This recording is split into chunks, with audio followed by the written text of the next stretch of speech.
do espírito geométrico e da arte de persuadir. Blaise Pascal. Introdução. Reflexões sobre a geometria em geral e da arte de persuadir são os títulos dos dois fragmentos presentes na única fonte a preservá-los na íntegra. O manuscrito de Saint-Beuve, cópia do manuscrito do Abade Perrier, hoje perdido. Primeiro a lhes fazer uma edição completa em 1844, foi Falgeri quem intitulou a primeira parte de Do Espírito Geométrico, título com o qual Leibniz e também P. Nicolet parecem se referir ao opúsculo como um todo. A primeira publicação, entretanto, mesmo que parcial, data do século XVIII, muito embora houvesse referências claras ao opúsculo, entendendo-se aí os dois fragmentos, desde a 1664, quando uma nova edição de A Lógica ou A Arte de Pensar mencionava Pascal nominalmente. L. Brunswick localiza-o nos anos 1658-59, ao passo que L. Lafuma é mais preciso, atribuindo ao ano de 1658. Ambos, porém, consideram os dois fragmentos contemporâneos, ao contrário do que faz H. Goyer, que data as reflexões de 1654-55 e da arte de persuadir de 1659-60. J. Mesnard considera o posterior à segunda conversão de Pascal e lhe atribui o ano de 1655, assumindo que decorre do diálogo com Arnaud, tal como as conversas com o Senhor de Sacy deram origem à célebre conversa com o Senhor de Sacy sobre Epiteto e Montaigne. As lacunas presentes na tradução são aquelas apontadas por J. Mesnard ao estabelecer o texto a partir do cotejo do manuscrito de Saint-Beuve com outras fontes que, apesar de incompletas, derivaram diretamente do manuscrito do Abade Perrier. Reflexões sobre a geometria em geral. Primeira parte contém do espírito da geometria ou o verdadeiro método. Pode haver três principais objetivos no estudo da verdade. 1. Descobri-la quando é buscada. Outro, demonstrá-la quando é possuída. O último, discerni-la do falso quando é examinada.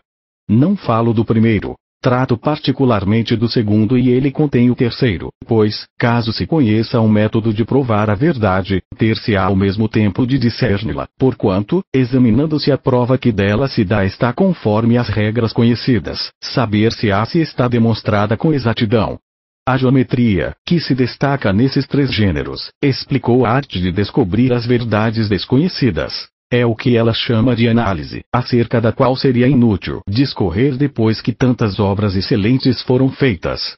O de demonstrar as verdades já encontradas e esclarecê-las de tal maneira que sua prova seja invencível é o único que quero expor e, para isso, tenho apenas que explicar o método que a geometria observa, pois ela o ensina com perfeição por seus exemplos, embora não forneça discurso algum a esse respeito. E, dado que essa arte consiste em duas coisas principais, uma em provar cada proposição em particular, outra em dispor todas as proposições na melhor ordem, farei duas sessões, das quais a primeira conterá as regras da condução das demonstrações geométricas, isto é, metódicas e perfeitas, e a segunda compreenderá as da ordem geométrica, isto é, metódica e completa, de modo que as duas juntas conterão tudo o que será necessário para conduzir a lacuna do raciocínio a provar e discernir as verdades, as quais almejo apresentar por inteiro. Do espírito geométrico. Primeira seção. Do método das demonstrações geométricas, isto é, metódicas e perfeitas reflexões sobre a geometria em geral. É bem mais obter sucesso num do que noutro e escolhi essa ciência para ele chegar apenas porque somente ela conhece as verdadeiras regras do raciocínio, sem se deter nas regras dos silogismos, que são de tal modo naturais que não se pode ignorá-las. Detém-se e funda-se no verdadeiro método de conduzir o raciocínio em todas as coisas, o qual quase todo mundo ignora e que é tão vantajoso saber que vemos por experiência que, entre espíritos iguais e semelhantes em todas as coisas, o que tem a geometria se destaca e adquire um vigor totalmente novo. Pretendo, pois, fazer entender o que é demonstração pelo exemplo das de geometria, que é quase a única das ciências humanas que as produz infalíveis, porque somente ela observa o verdadeiro método, ao passo que todas as outras estão, por uma necessidade natural, em algum tipo de confusão que somente os geômetras sabem reconhecer devidamente. Não posso fazer entender melhor a condução que se deve respeitar para tornar as demonstrações convincentes senão explicando a que a geometria observa, e não posso fazê-lo perfeitamente sem antes apresentar a ideia de uma lacuna. Contudo, antes é preciso que eu apresente a ideia de um método ainda mais eminente e mais completo, mas ao qual os homens jamais poderiam chegar, pois o que está além da geometria nos ultrapassa e, todavia, é necessário dizer algo a seu respeito, embora seja impossível praticá-lo. Esse verdadeiro método, que formaria as demonstrações na mais alta excelência, se a ele fosse possível chegar, consistiria em duas coisas principais. Uma em não empregar termo algum cujo sentido não tenha sido nitidamente explicado antes, outra em jamais enunciar proposição alguma que não tenha sido demonstrada por verdades já conhecidas. Isto é, numa palavra, definir todos os termos e provar todas as proposições. Contudo, para seguir essa ordem que explico, é preciso que eu exponha o que entendo por definição. Não se reconhece em geometria senão somente as definições que os lógicos chamam de definições de nome, isto é, somente as atribuições de nome às coisas que foram claramente designadas com termos perfeitamente conhecidos. Falo apenas e unicamente dessas. Sua utilidade e seu uso é esclarecer e abreviar o discurso, exprimindo, somente pelo nome que se atribui, o que se poderia dizer apenas com muitos termos, de modo que, não obstante, o nome atribuído permaneça despido de qualquer outro sentido, caso tenha algum, para não ter mais senão aquele ao qual está unicamente destinado. Eis um exemplo. Caso se tenha necessidade de distinguir dentre os números os que são divisíveis por 2 por igual daqueles que não o são, para evitar repetir frequentemente essa característica, dá-se a eles o nome dessa maneira. Chamo de número par todo número divisível por 2 por igual. Eis uma definição geométrica, porque, após ter claramente designado uma coisa, a saber, todo número divisível por 2 por igual, dá-se a ela um nome destituído de qualquer outro sentido, caso tenha algum, para lhe dar aquele da coisa designada. Daí se vê que as definições são muito livres e que jamais estão sujeitas a ser contraditas, pois não há nada mais permitido do que dar a uma coisa claramente designada um nome tal como se quiser. É preciso somente ter atenção para que não se abuse da liberdade que se tem de atribuir nomes, dando o mesmo a duas coisas diferentes. Não é que isso não seja permitido, desde que não se confundam as consequências e que elas não se estendam de uma a outra.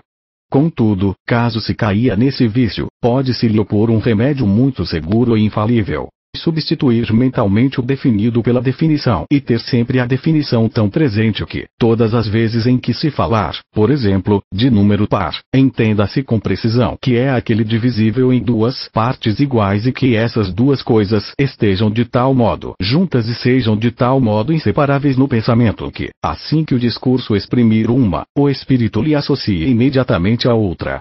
Pois os geômetras e todos os que agem metodicamente atribuem nomes às coisas apenas para abreviar o discurso e não para diminuir ou mudar a ideia das coisas sobre as quais discorrem, pois pretendem que o espírito sempre supra os termos curtos com a definição inteira, os quais empregam apenas para evitar a confusão que a multiplicidade de palavras provoca.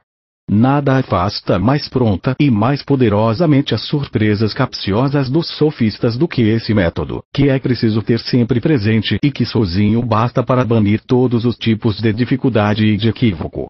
Estando bem entendidas essas coisas, retorno à explicação da verdadeira ordem, que consiste, como eu dizia, em tudo definir e em tudo provar. Certamente esse método seria belo, mas é absolutamente impossível, pois é evidente que os primeiros termos que se gostaria de definir pressuporiam outros precedentes para lhe servir de explicação e que, de maneira semelhante, as primeiras proposições que se gostaria de provar pressuporiam outras que as precedessem, e assim fica claro que jamais se chegaria às primeiras.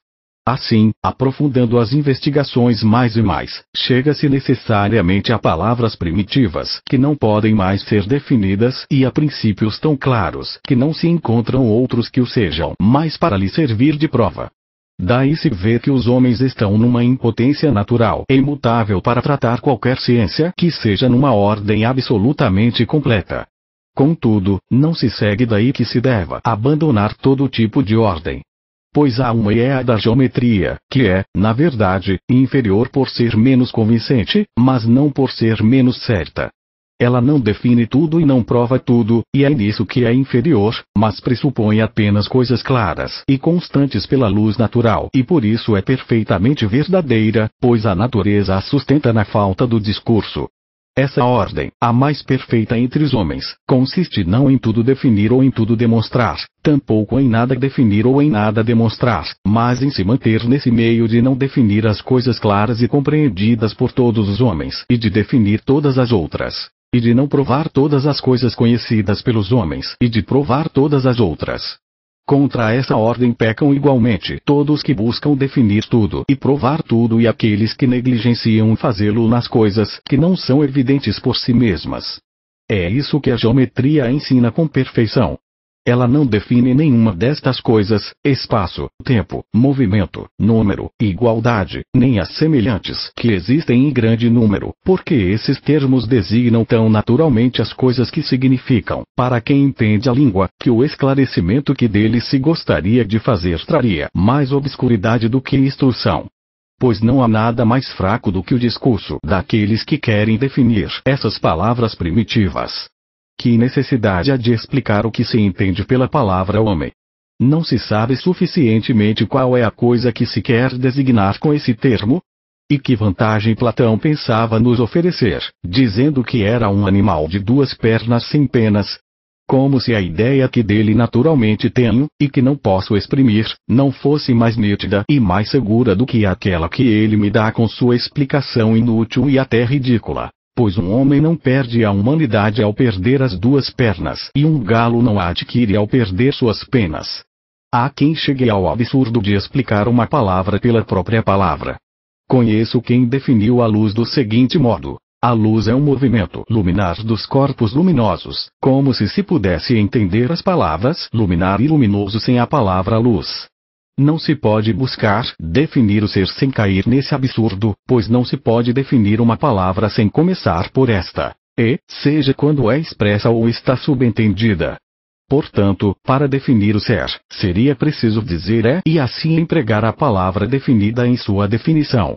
Vê-se suficientemente a partir disso que há palavras incapazes de ser definidas e, se a natureza não tivesse suprido essa falta com uma ideia semelhante que forneceu a todos os homens, todas as nossas expressões seriam confusas. Porém, elas são usadas com a mesma segurança e a mesma certeza que se estivessem explicadas de uma maneira perfeitamente isenta de equívocos. Porque a própria natureza nos forneceu, sem palavras, uma inteligência mais nítida do que a arte nos proporciona com nossas explicações.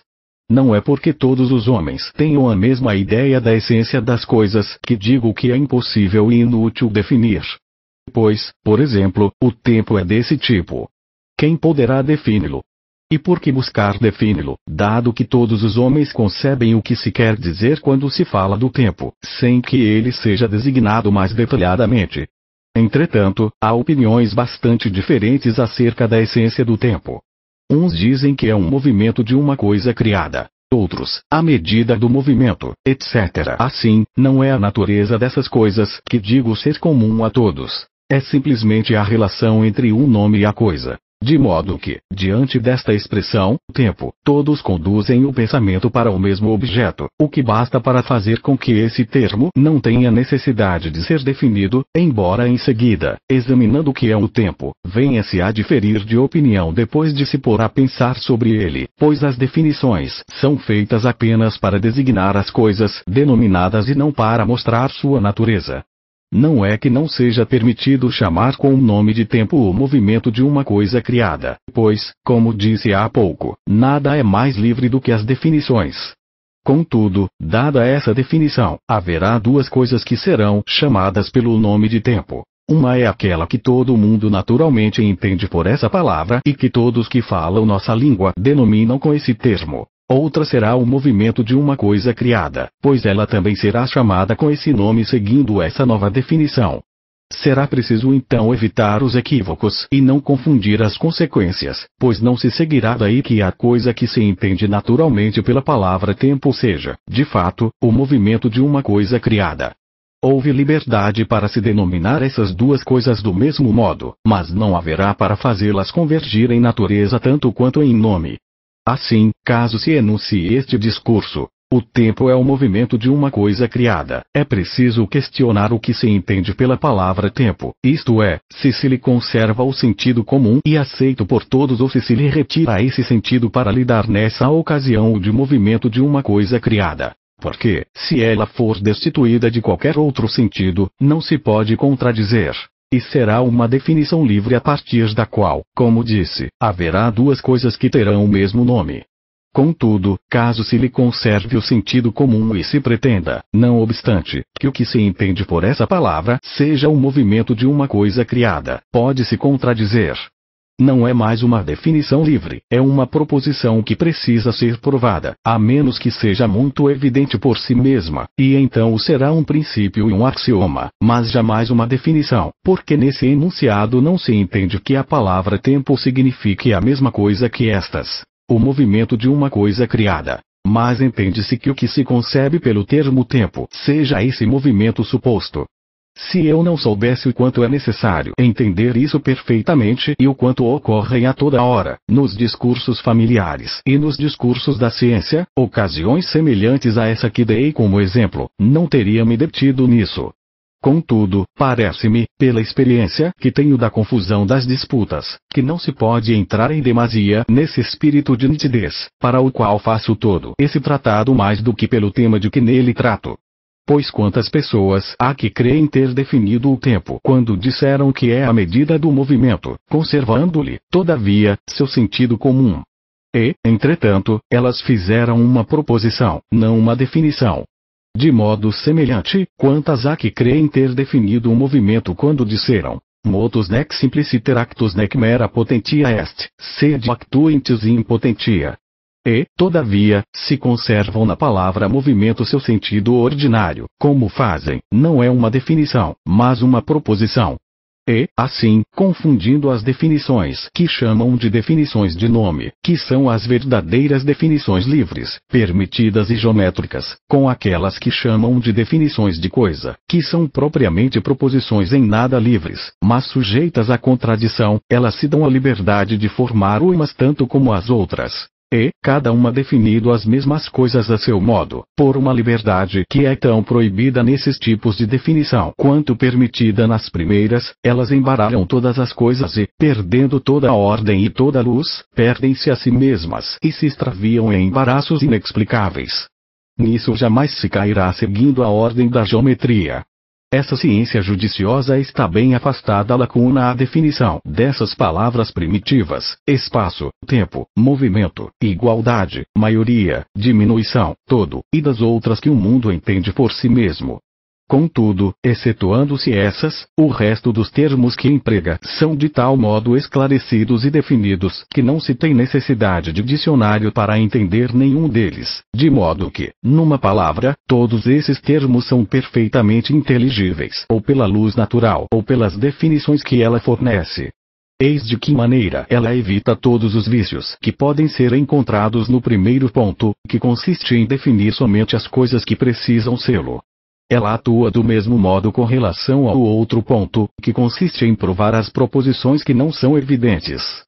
Pois, quando chega às primeiras verdades conhecidas, ela aí se detém e requisita o acordo, nada tendo de mais claro para prová-las, de modo que tudo que a geometria propõe é perfeitamente demonstrado ou pela luz natural ou pelas provas. Disso decorre que, se essa ciência não define e não demonstra todas as coisas, é pela única razão de que isso nos é impossível. Contudo, como a natureza fornece tudo que essa ciência não dá, sua ordem, na verdade, não dá uma perfeição mais que humana, mas possui toda a perfeição a qual os homens podem chegar. Pareceu-me apropriado apresentar desde o início desse discurso essa, talvez se achará estranho que a geometria não possa definir nenhuma das coisas que tem como principais objetos, pois não pode definir nem o movimento, nem os números, nem o espaço e, todavia, essas três coisas são as que ela considera particularmente, conforme a investigação de cada uma delas, assume estes três diferentes nomes. Mecânica, aritmética e geometria, este último nome pertencendo ao gênero e à espécie.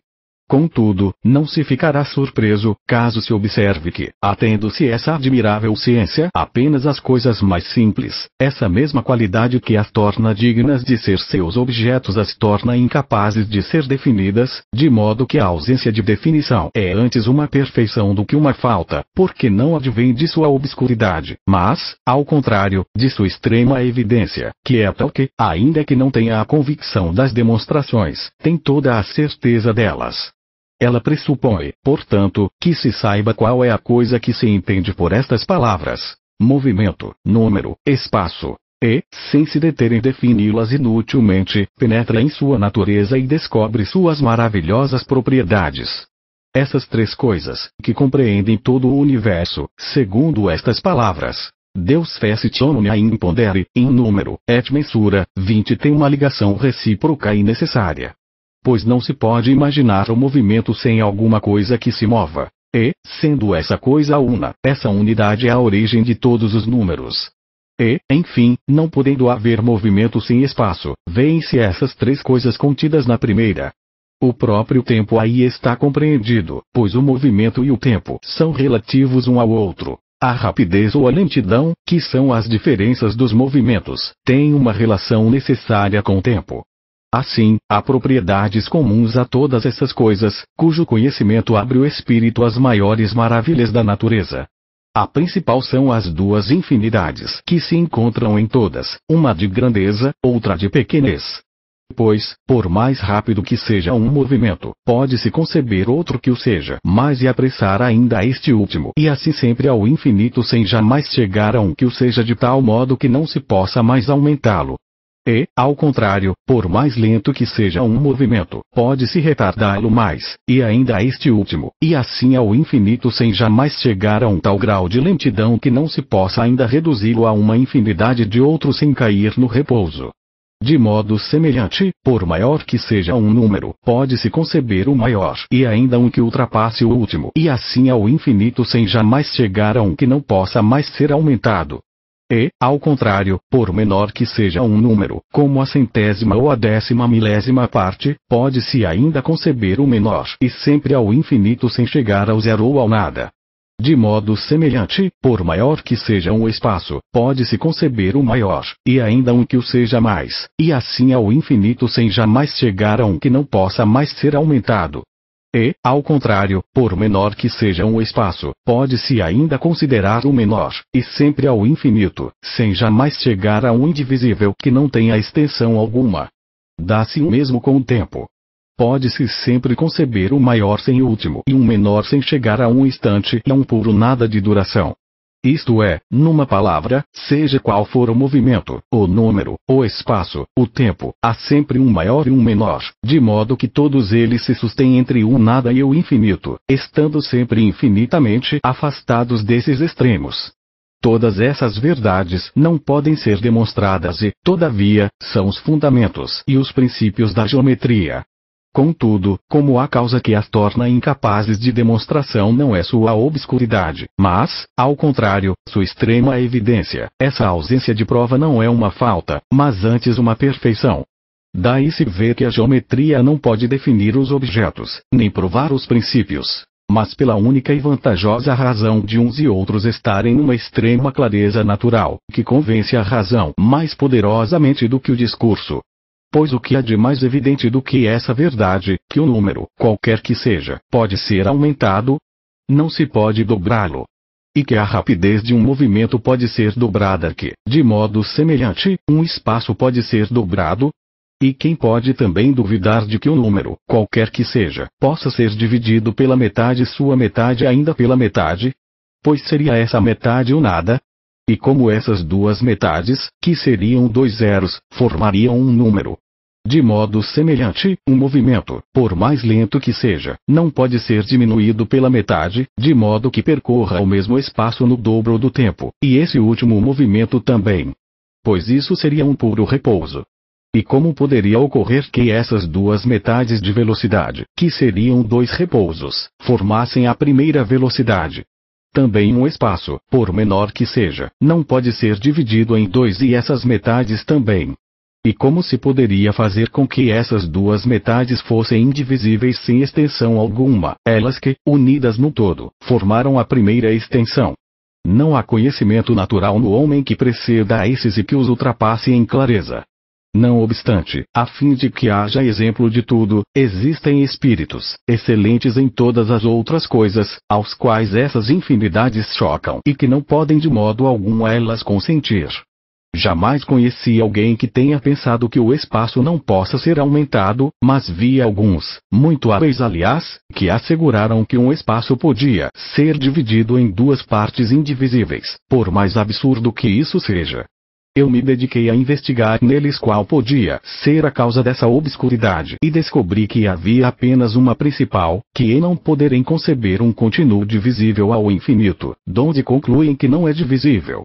É uma doença natural do homem crer que possui a verdade diretamente e daí decorre que está sempre disposto a negar tudo que lhe é incompreensível. Porém, de fato, ele conhece naturalmente apenas a mentira e deve tomar como verdadeiras apenas as coisas cujo contrário lhe parece falso.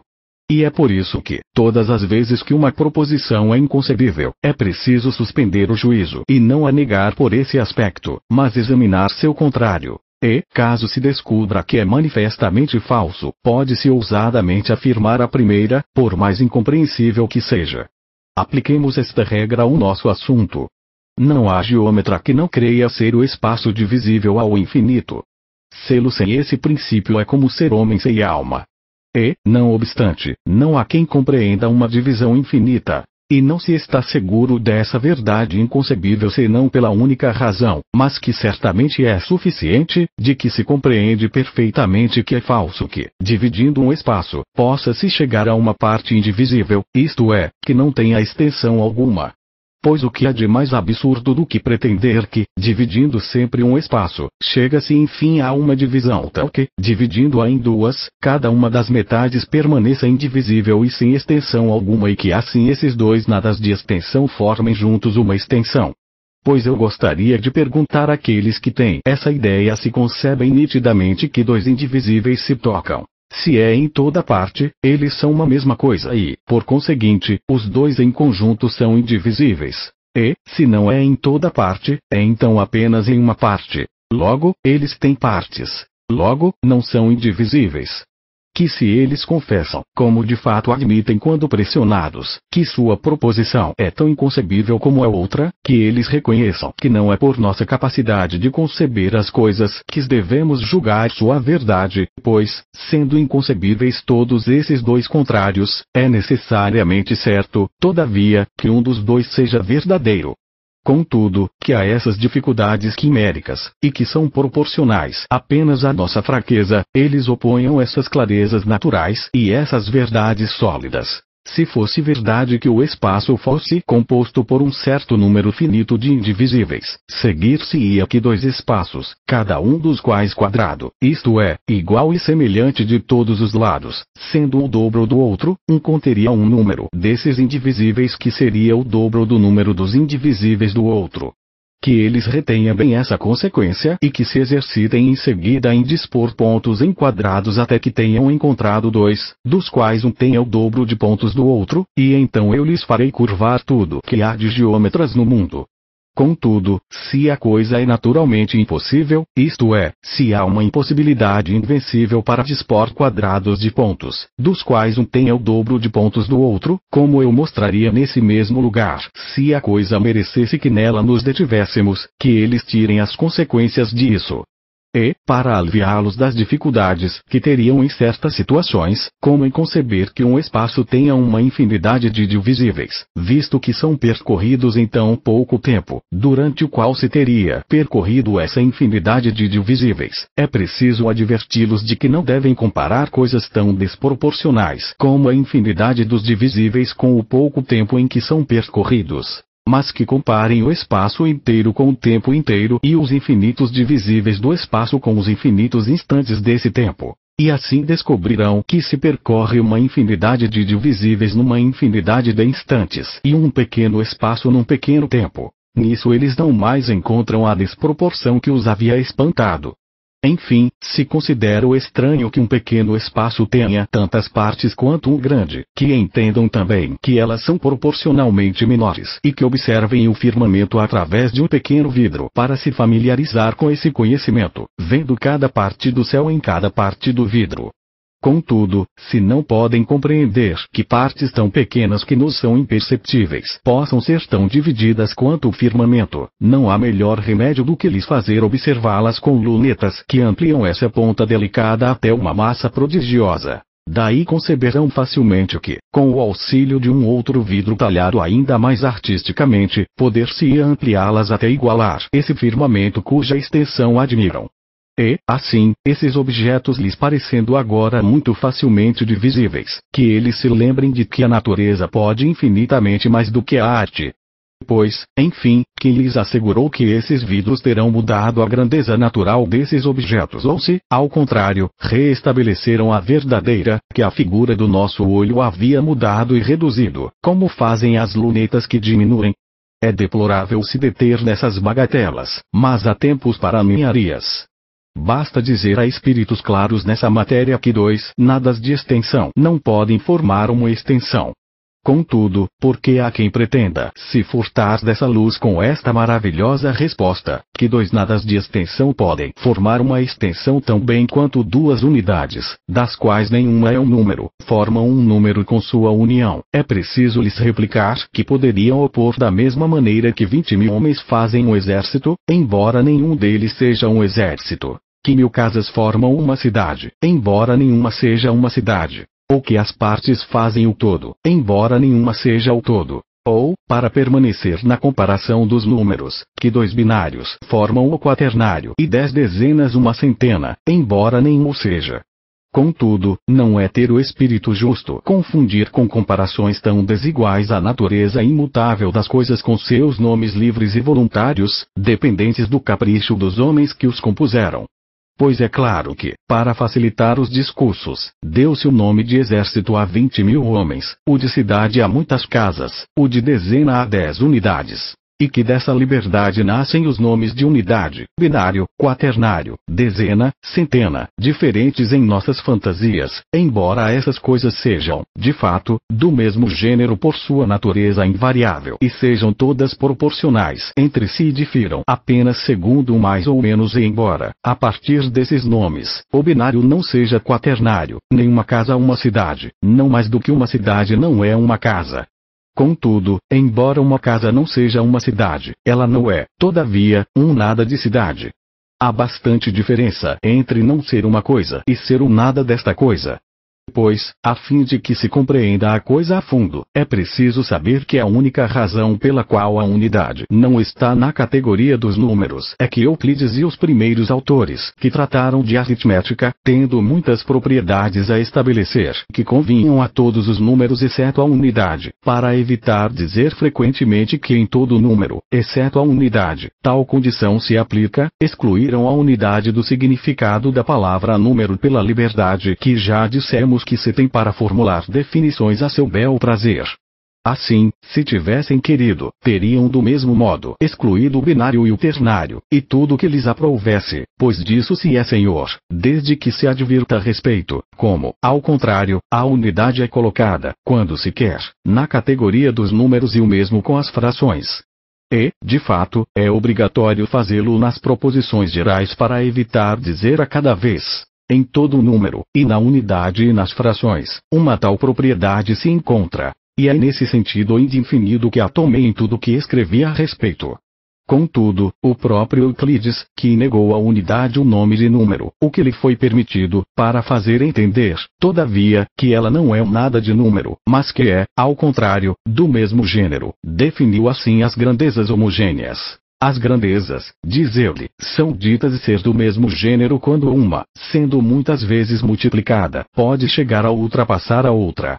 E, por conseguinte, dado que a unidade pode, sendo multiplicada muitas vezes, ultrapassar qualquer número que seja, ela é do mesmo gênero que os números, precisamente por sua essência e por sua natureza imutável, no sentido do próprio Euclides, que quis que não fosse chamada de número. Não se dá o mesmo com o indivisível em relação a uma extensão, pois não somente difere no nome, o que é voluntário, mas difere no gênero, pela mesma definição, pois um indivisível multiplicado tantas vezes quanto se quiser está tão afastado de poder ultrapassar uma extensão que não pode jamais formar senão um só e único indivisível, o que é natural e necessário, como já foi mostrado. E, como essa última prova está fundada na definição dessas duas coisas, indivisível e extensão, vamos finalizar e consumar a demonstração. O indivisível é aquilo que não tem parte alguma e a extensão é o que tem diversas partes separadas. Baseado nessas definições, digo que dois indivisíveis, estando unidos, não formam uma extensão. Pois, quando estão unidos, eles se tocam cada um em uma parte. E, por conseguinte, as partes por onde se tocam não estão separadas, pois, de outro modo, elas não se tocariam. Ora, por sua definição, eles não têm outras partes. Logo, não têm partes separadas. Logo, não são uma extensão, pela definição de extensão que inclui a separação de partes. Pela mesma razão, mostrar-se-á a mesma coisa de todos os outros indivisíveis que a eles se juntar.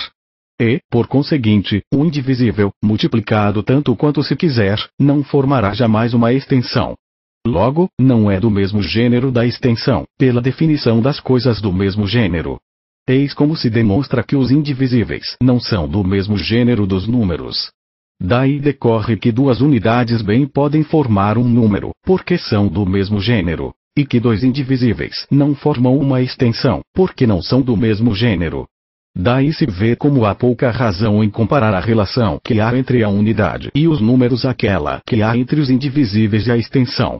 Contudo, caso se queira fazer nos números uma comparação que represente com justeza o que consideramos na extensão, é preciso que seja a relação do zero com os números, pois o zero não é do mesmo gênero dos números, porque, sendo multiplicado, não pode ultrapassá-los, de modo que é um verdadeiro indivisível de número, como o indivisível é um verdadeiro zero de extensão. E encontrar-se-á uma relação semelhante entre o repouso e o movimento, e entre o instante e o tempo, pois todas essas coisas são heterogêneas às suas grandezas, porque, sendo infinitamente multiplicadas, não podem jamais formar senão indivisíveis, tal como os indivisíveis de extensão não podem jamais formar uma extensão, e pela mesma razão. E, então, encontrar-se-á uma correspondência perfeita entre essas coisas, pois todas essas grandezas são divisíveis ao infinito sem cair em seus indivisíveis, de modo que todas elas ocupam o meio entre o infinito e o nada. Eis a admirável relação que a natureza estabeleceu entre essas coisas e as duas maravilhosas infinidades que propôs aos homens, não para conceber, mas para admirar. E, para terminar essa consideração como uma última observação, acrescentarei que esses dois infinitos, embora infinitamente diferentes, são todavia relativos um ao outro, de tal modo que o conhecimento de um conduz necessariamente ao conhecimento do outro. Pois, nos números, por poderem sempre ser aumentados, segue-se absolutamente que podem sempre ser diminuídos, e isso claramente. Pois, caso se possa multiplicar o número até 100.000, por exemplo, pode-se também lhe tomar uma centésima milésima parte, dividindo pelo mesmo número pelo qual foi multiplicado. E assim todo termo de aumento tornar-se-á termo de divisão, mudando o inteiro em fração, de modo que o aumento infinito também contém necessariamente a divisão infinita. E no espaço a mesma relação se vê entre esses dois infinitos contrários. Isto é, por o espaço poder ser infinitamente prolongado, segue-se que pode ser infinitamente diminuído, como se vê neste exemplo. Caso se olhe através de um vidro uma nave que se distancia sempre em linha reta, é claro que o lugar do diáfano onde se observa um ponto qualquer do navio se elevará sempre por um fluxo contínuo à medida que a nave se distanciar. Logo, se a trajetória da nave for sempre alongada e até o infinito, esse ponto se elevará continuamente. E, todavia, jamais chegará àquele onde cairá o raio horizontal conduzido do olho ao vidro, de modo que dele se aproximará sempre sem jamais chegar, dividindo sem cessar o espaço que restará sob esse ponto horizontal sem jamais chegar a ele. Daí se vê a consequência necessária que se extrai da infinidade da extensão do curso da nave na divisão infinita e infinitamente pequena desse pequeno espaço que permanece embaixo desse ponto horizontal. Os que não ficarem satisfeitos com essas razões e permanecerem na crença de que o espaço não é divisível ao infinito nada podem pretender nas demonstrações geométricas. E, embora possam ser muito esclarecidos em outras coisas, eles o serão muito pouco nessas aqui, pois se pode facilmente ser um homem muito hábil e um mau geômetra. Contudo, os que virem claramente essas verdades poderão admirar a grandeza da potência da natureza nessa dupla infinidade que nos circunda por todos os lados e aprender, por essa consideração maravilhosa, a conhecer a si mesmos, observando-se localizados entre uma infinidade e um nada de extensão, entre uma infinidade e um nada de número, entre uma infinidade e um nada de movimento, entre uma infinidade e um nada de tempo. Com base nisso, pode-se aprender a se estimar em seu justo valor e formar reflexões que valem mais do que todo o resto da geometria. Acreditei ser obrigado a fazer essa longa consideração em favor daqueles que, não compreendendo inicialmente essa dupla infinidade, são capazes de ser persuadidos dela. E, embora haja muitos que tenham luz suficiente para disso não precisar, pode acontecer, todavia, que esse discurso, que será necessário a uns, não seja inteiramente inútil aos outros. Da arte de persuadir. A arte de persuadir tem uma relação necessária com a maneira pela qual os homens consentem ao que lhes é proposto e com as características das coisas em que se quer fazer crer. Ninguém ignora que há duas entradas pelas quais as opiniões são recebidas na alma, que são suas duas principais potências, o entendimento e a vontade. A mais natural é a do entendimento, pois não se deveria jamais consentir senão as verdades demonstradas. Mas a mais comum, embora contra a natureza, é a da vontade, pois a maioria dos homens é quase sempre levada a crer não por prova, mas por agrado. Essa via é baixa, indigna e estranha. Tanto é que todo mundo a desaprova. Cada um faz profissão de crer e mesmo de amar apenas o que sabe merecê-lo. Não falo aqui das verdades divinas, que tenho o cuidado de não fazer recair sob a arte de persuadir, pois estão infinitamente acima da natureza. Somente Deus pode colocá-las na alma e da maneira que lhe aprouver. Sei que ele quis que elas entrem do coração no espírito, e não do espírito no coração, para humilhar a soberba potência do raciocínio, que pretende dever ser juiz das coisas que a vontade escolhe, e para curar a vontade enferma, que se corrompeu por completo por seus apegos sujos. E daí advém que, em lugar de, falando das coisas humanas, dizer que é preciso conhecê-las antes de amá-las, o que se tornou um provérbio, 24 os santos dizem, ao contrário, falando das coisas divinas, que é preciso amá-las para conhecê-las e que se adentra na verdade apenas pela caridade, 25 da qual fizeram uma de suas mais úteis sentenças. Nisso parece que Deus estabeleceu essa ordem sobrenatural e totalmente contrária à ordem que devia ser natural aos homens nas coisas naturais, a qual eles corromperam, todavia, fazendo das coisas profanas o que deviam fazer das coisas santas, porque, de fato, acreditamos quase que apenas no que nos apraz. E daí advém o afastamento em que estamos de consentir as verdades da religião cristã, totalmente oposta a nossos prazeres. Dizei-nos coisas agradáveis e nós vos escutaremos, diziam os judeus a Moisés, como se o agrado devesse regrar a crença. E é para punir essa desordem por uma ordem que lhe é conforme que Deus verte suas luzes nos espíritos apenas depois de ter domado a rebelião da vontade com uma doçura totalmente celeste que a encanta e a arrebata. Portanto, falo apenas de verdades a nosso alcance e é acerca delas que digo que o espírito e o coração são como as portas pelas quais são recebidas na alma, mas que bem poucas entram pelo espírito, ao passo que elas são nele introduzidas em grande número pelos caprichos temerários da vontade sem o conselho do raciocínio. Cada uma dessas potências tem seus princípios e os primeiros motores de suas ações. Os do espírito são verdades naturais e conhecidas por todo o mundo, como que o todo é maior do que sua parte, além de vários axiomas particulares que uns acolhem e outros não, mas que, assim que são admitidos, são tão potentes, embora falsos, para conduzir a crença, quanto os mais verdadeiros.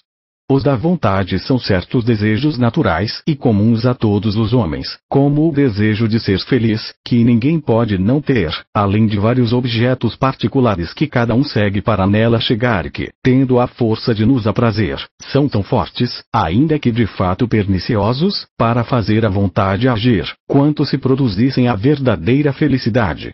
Eis o que diz respeito às potências que nos levam a consentir. Contudo, quanto às qualidades das coisas de que devemos persuadir, elas são bem diversas. Umas se extraem, por uma consequência necessária, dos princípios comuns e das verdades aprovadas. Essas podem ser infalivelmente persuasivas, pois, mostrando a relação que tem com os princípios acordados, há uma necessidade inevitável de convencer. E é impossível que não sejam acolhidas na alma assim que se tenha podido vinculá-las a essas verdades que ela já admitiu.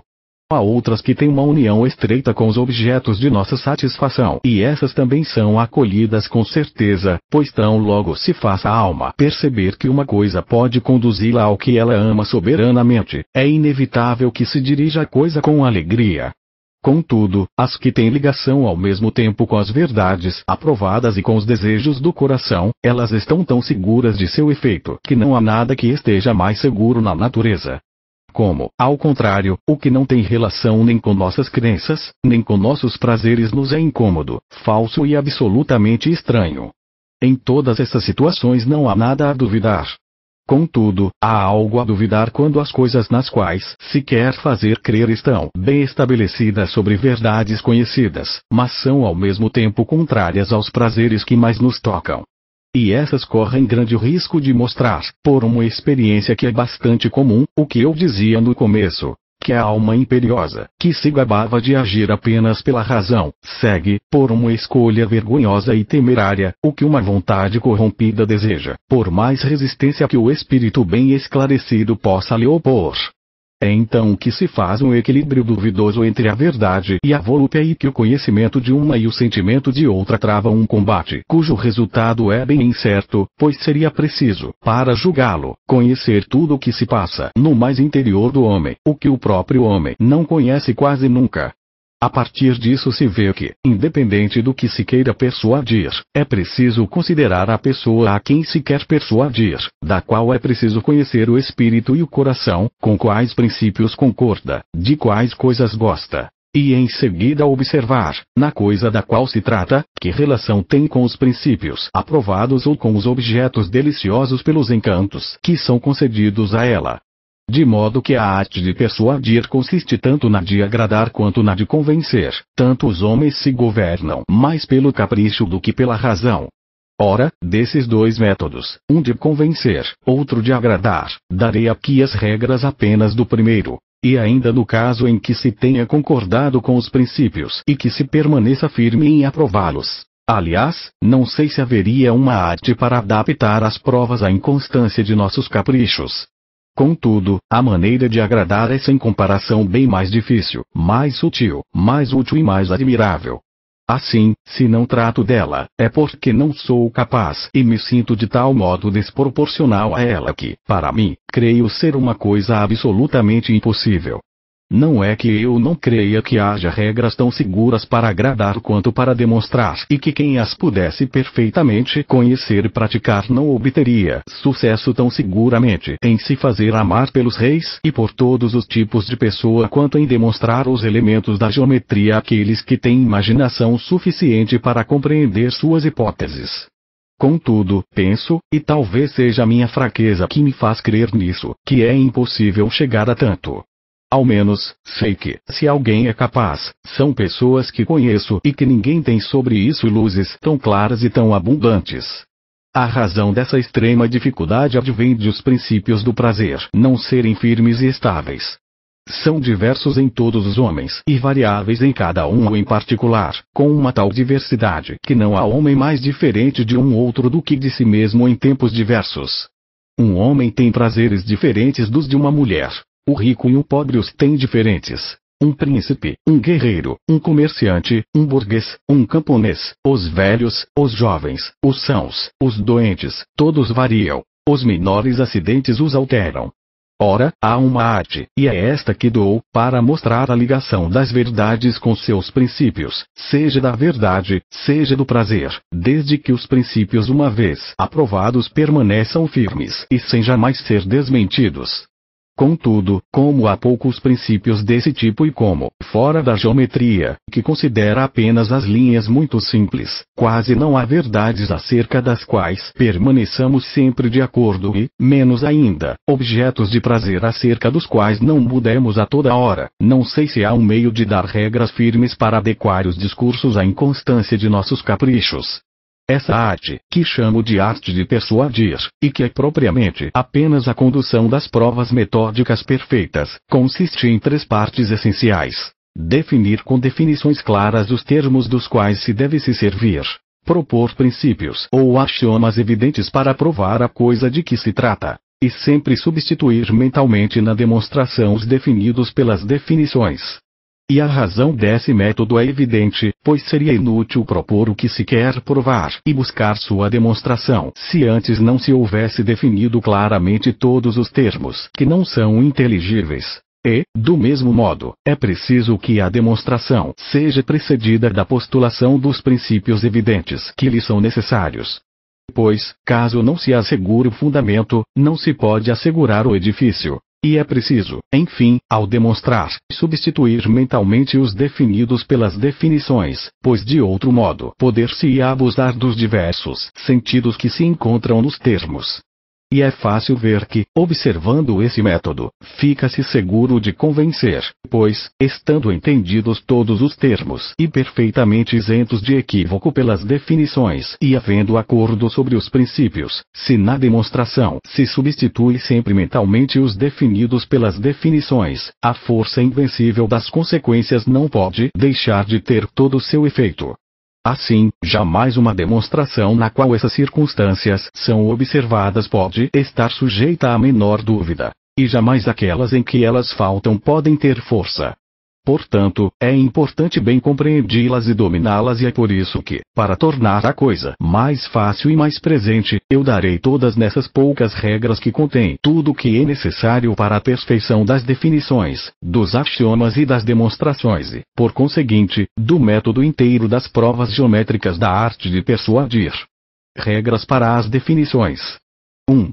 Não buscar definir nenhuma das coisas de tal modo conhecidas por si mesmas que não haja termos mais claros para explicá-las. 2. Não admitir nenhum termo um pouco obscuro ou equívoco sem definição. 3. Não empregar na definição dos termos senão palavras perfeitamente conhecidas ou já explicadas. Regras para os axiomas. 1. Não admitir nenhum dos princípios necessários sem haver requisitado-se a acordo, por mais claro e evidente que ele possa ser. 2.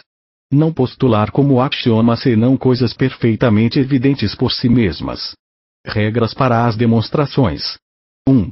Não buscar demonstrar nenhuma das coisas que são de tal modo evidentes por si mesmas que não haja nada mais claro para prová-las. 2. Provar todas as proposições um pouco obscuras e não empregar em sua prova senão axiomas muito evidentes ou proposições já acordadas ou demonstradas. 3. Sempre substituir mentalmente os definidos pelas definições para não se enganar pelo equívoco dos termos que as definições restringiram. Eis as 8 regras que contêm todos os preceitos das provas sólidas e imutáveis. Delas, há 3 que não são absolutamente necessárias e que podem ser negligenciadas sem erro, porque é mesmo difícil e como que impossível observá-las sempre exatamente, embora seja mais perfeito fazê-lo tanto quanto possível. São as 3 primeiras de cada uma das partes. Para as definições. 1. Não definir nenhum dos termos que são perfeitamente conhecidos.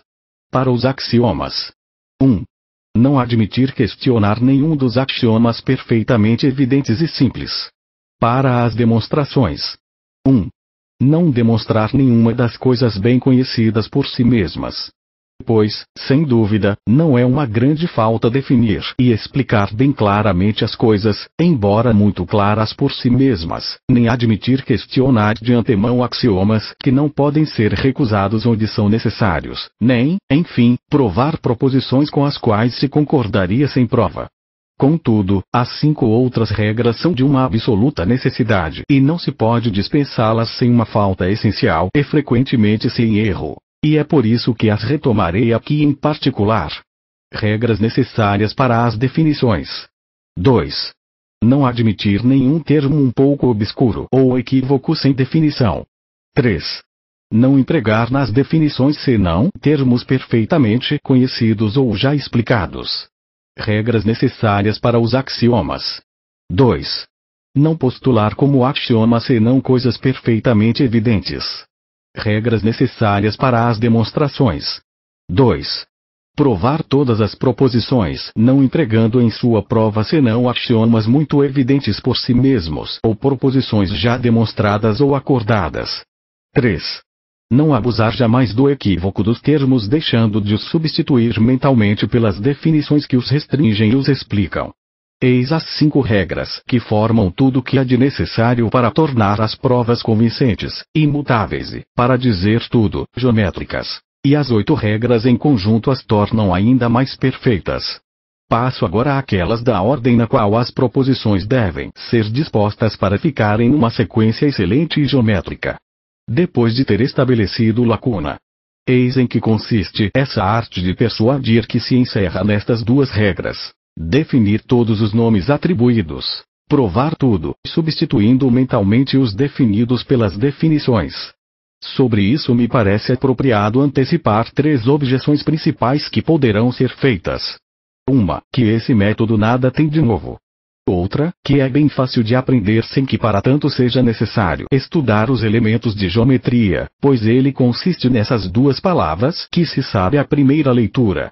E, enfim, que é bastante inútil, pois seu uso quase se encerra somente nas matérias geométricas. Sobre isso é preciso mostrar que não há nada tão desconhecido, nada mais difícil de praticar e nada mais útil e mais universal.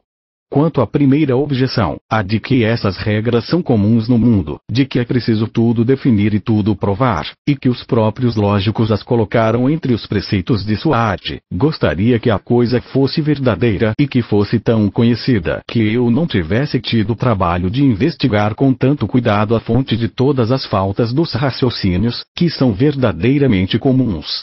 Contudo, isso é tão pouco que, excetuando somente os geômetras, que existem em tão pequeno número que são únicos em todo um povo e no longo tempo, não se vê ninguém que o saiba também.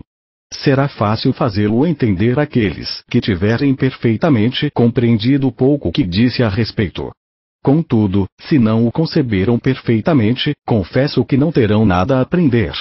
Contudo, se entraram no espírito dessas regras e se elas tiverem causado impressão suficiente para se enraizar e se consolidar, eles perceberão quanta diferença há entre o que é dito aqui e o que alguns lógicos, talvez, tenham escrito a respeito que se aproxime disto por acaso em alguns lugares de suas obras. Quem tem espírito de discernimento sabe quanta diferença há entre 2 palavras semelhantes, conforme os lugares e as circunstâncias que as acompanham. Crer-se-á, na verdade, que 2 pessoas que leram e aprenderam de cor o mesmo livro o conheçavam igualmente, se uma o compreende de modo que saiba todos os seus princípios, a força das consequências, as respostas às objeções que se podem fazer e toda a economia da obra, ao passo que na outra seriam palavras mortas e sementes que, embora semelhantes àquelas que produziram árvores tão férteis, permaneceram secas e infrutíferas no espírito estéril que em vão as recebeu. Nem todos os que dizem as mesmas coisas as dominam do mesmo modo. E é por isso que o incomparável autor de A Arte da Conversação se detém com tanto cuidado em fazer entender que não se deve julgar a capacidade de um homem pela excelência de uma boa palavra que se o escutou dizer.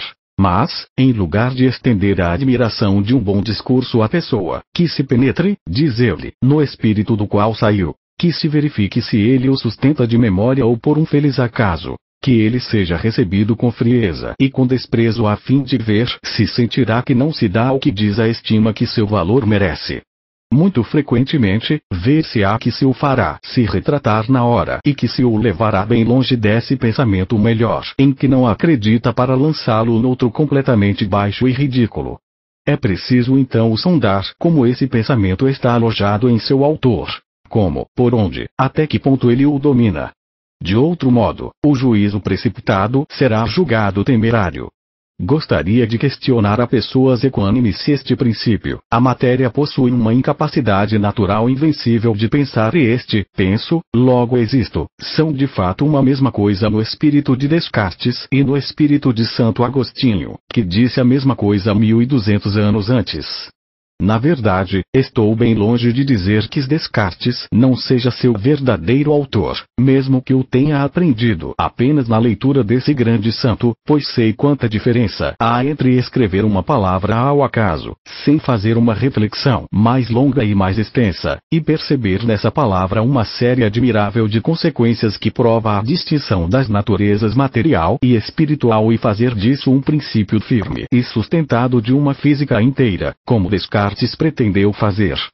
Pois, sem examinar se ele obteve efetivo sucesso em sua pretensão, suponho que o tenha obtido, e é com essa suposição que digo que essa palavra é tão diferente em seus escritos da mesma palavra nos outros que a disseram de passagem quanto um homem morto é de um homem cheio de vida e de força.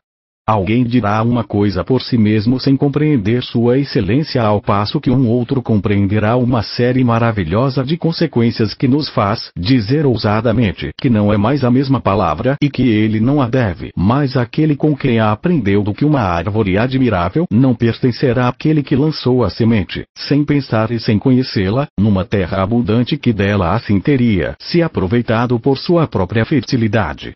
Os mesmos pensamentos crescem às vezes de modo totalmente diferente num outro do que em seu autor, inférteis no seu campo natural, abundantes uma vez transplantados. Contudo, ocorre bem mais frequentemente que um bom espírito faça ele mesmo seus próprios pensamentos produzirem todo o fruto de que são capazes e que, em seguida, alguns outros, tendo ouvido serem estimados, tomam-nos emprestados e se ornam com eles, mas sem conhecer sua excelência. E é então que a diferença de uma mesma palavra em bocas diferentes mais aparece. É desse modo que a lógica talvez tenha tomado emprestadas as regras da geometria sem compreender sua força. E, assim, colocando-as ao acaso entre as que lhe são próprias, não se segue daí que tenham entrado no espírito de geometria. E estarei bem longe, se não derem outras marcas senão de as terem dito de passagem, de colocá-los à altura dessa ciência que ensina o verdadeiro método de conduzir a razão.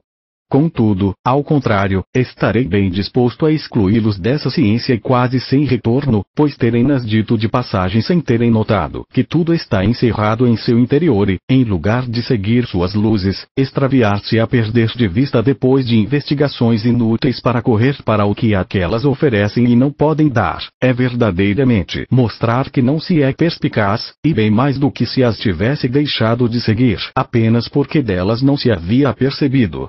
O método de não errar é buscado por todo mundo.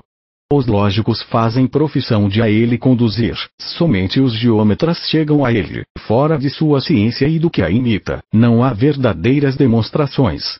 E toda a arte está encerrada somente nos preceitos que apresentamos. Eles bastam sozinhos. Eles provam sozinhos. Todas as outras regras são inúteis ou prejudiciais. Eis o que sei por uma longa frequentação de todos os tipos de livro e de pessoa. E sobre isso faço o mesmo juízo acerca dos que dizem que os geômetras não lhes dão nada de novo com suas regras, porque eles de fato as tinham, mas misturadas numa multidão de outras inúteis ou falsas das quais não podiam discerni-las, do que acerca daqueles que, procurando um diamante de grande valor entre um grande número de falsos, mas dos quais não saberiam distingui-lo, gabar-se-iam, mantendo-os todos juntos, de possuir o verdadeiro tanto quanto aquele que, sem se deter nesse amontoado vil, coloca a mão na pedra preciosa que se busca e pela qual não se jogava fora todo o resto. A falta de um raciocínio falso é uma doença que se cura com esses dois remédios. Um outro foi composto como uma infinidade de ervas inúteis no qual as boas se encontram envolvidas e aí permanecem sem efeito por causa das más qualidades dessa mistura. Para descobrir todos os sofismas e todos os equívocos dos raciocínios capciosos, inventaram nomes bárbaros que espantam quem os escuta. E, apesar de não se poder desfazer todas as dobras desse nó tão enrolado senão puxando uma das pontas que os geômetras assinalam, eles indicaram um número estranho de outras nas quais aquelas se encontram compreendidas sem que saibam qual é a boa. E, assim, mostrando-nos um número de caminhos diferentes, que dizem nos conduzir aonde almejamos, embora haja apenas 2 que para lá conduzem, é preciso saber indicá-los de forma específica. Pretender-se-á que a geometria, que os assinala com exatidão, dá apenas o que já se tinha dos outros, porque davam de fato a mesma coisa e outras mais, sem se atentar que esse presente perdia seu valor pela sua abundância e que eles o diminuíam ao fazer acréscimos. Nada é mais comum do que as coisas boas. A questão é discerni-las. E é certo que são todas naturais e estão a nosso alcance e até são conhecidas por todo mundo. Contudo, não se sabe distingui-las. Isso é universal. Não é nas coisas extraordinárias e insólitas que se encontra a excelência, seja de que gênero for. Elevar-se para chegar a ela é afastar-se dela. Mais frequentemente, é preciso se rebaixar. Os melhores livros são os que aqueles que os leem creem que teriam podido fazê-los. A natureza, única que é boa, é totalmente familiar e comum. Não tenho dúvida, portanto, de que essas regras, sendo as verdadeiras, devem ser simples, sem artifícios, naturais, como são. Não são Bárbara e Baralipton 30 que formam o raciocínio. Não é preciso guindar o espírito. As maneiras difíceis e penosas o enchem de uma tola presunção por uma elevação estranha e por uma afetação vã e ridícula em lugar de uma nutrição sólida e vigorosa. E uma das principais razões que tanto afastam os que entram nesses conhecimentos do verdadeiro caminho que devem seguir é a imaginação que se tem de antemão de que as coisas boas são inacessíveis, dando-lhes o nome de grandes, altas, elevadas, sublimes. Isso põe tudo a perder. Eu gostaria de denominá-las baixas, comuns, familiares. Esses nomes lhes convém melhor. Odeio essas palavras de afetação, fim,